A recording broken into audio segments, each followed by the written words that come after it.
น้องนี่เป็นคนพ้อยวาสนาต่อยตั้งชีวิตสาวหมอลำท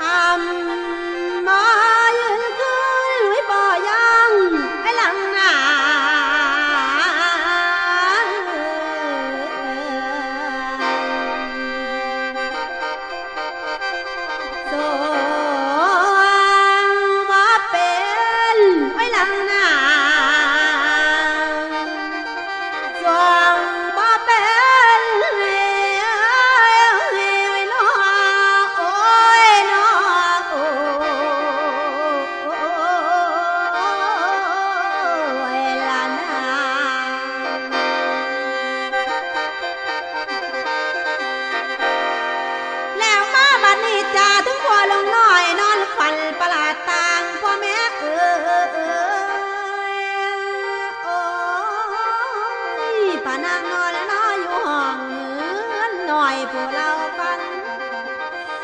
คือนักเมฆตั้งเข่าโมมืดบังโบ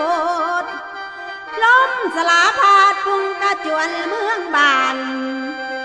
เห็นทานถึงอ้าวทายายงเต้นหอดย้อนเลือดเงา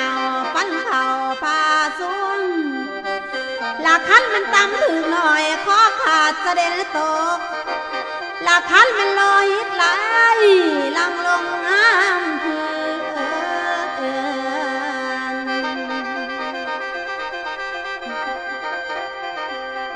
ละนางละเฮหันหายกะสันขันสะดุ้งตื่นมืดตามา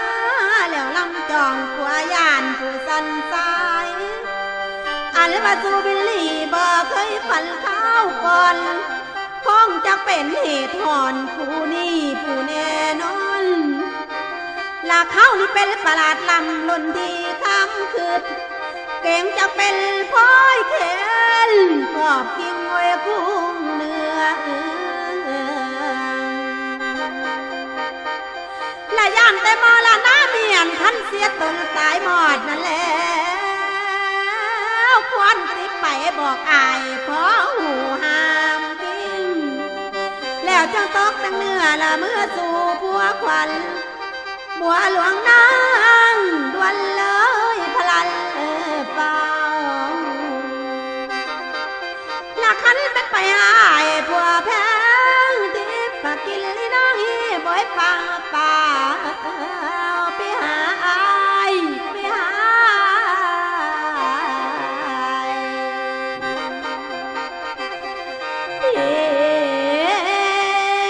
พายาไปหาอายพี่พายาโอ้ยน้อโอ้ยน้อโอ้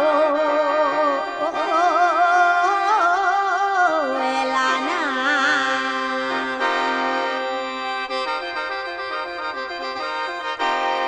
พ่อแม่เอ๋ยโบลองนอนคืนสั้นฟันเป็นประหลาดต่างอีนางนอนอยู่ห้องเฮือนน้อยพะเล่าฝันคือดังเมฆตั้งเขาโมมืดบังบดลมสลาพัดพุงกระโจนเมืองบานเห็นทหารถือเงาทะยายยงเต็นหอดย่อเงิดเงาฟันเข่าผ่าทรงต่ำทื่อน้อยคอขาดกระเด็นตกโลหิตไหลลังลงหำพื้นโธ่มึงบกมังวังบ้าโบลงคือไม่เคยฝันแนวนี้จ้าเถอ